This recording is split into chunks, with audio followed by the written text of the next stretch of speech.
खासदार नवनीत कौर राणा यांच्या विरोधात आमदार बच्चू कडू आक्रमक झालेत। अमरावती लोकसभेमध्ये महायुतीच्या उमेदवाराच्या विरोधात आपल्या पक्षाचा उमेदवार रिंगणात उतरवला गेलाय। प्रहारचे उमेदवार दिनेश बुब यांनी आज अर्ज दाखल केलाय। प्रहारच्या रॅलीमधून बच्चू कडू यांनी राणा दाम्पत्यावर हल्लाबोल केला। या निवडणुकीमध्ये डिपॉझिट जप्त केल्याशिवाय शांत राहणार नाही असा इशारा बच्चू कडू यांनी दिलाय।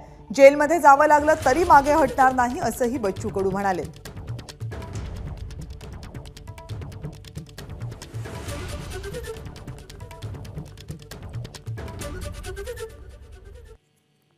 अगर हार गए तो तलवार चलेगी, फिर से अपमानित जीवन आगे आएगा। धूल के नीचे और धूल डालकर उठाया जाएगा। जीत गए तो मेरा किसान और मजदूर खुद से लहराएगा, खुशी से लहराएगा।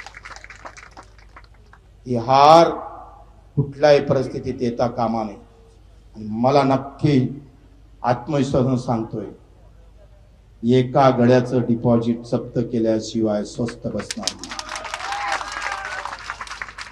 डिपॉझिट जप्त करू, दर्या खोऱ्यातला एक एक आदिवासी बाहेर काढून दिनेश बुबच्या त्या चिन्हावर मतदान टाकल्याशिवाय ही आग आम्ही बुजवणार नाही। आम्ही आगीत उडी टाकली आहे, हिमतीने आम्ही समोर आलेलो आहोत।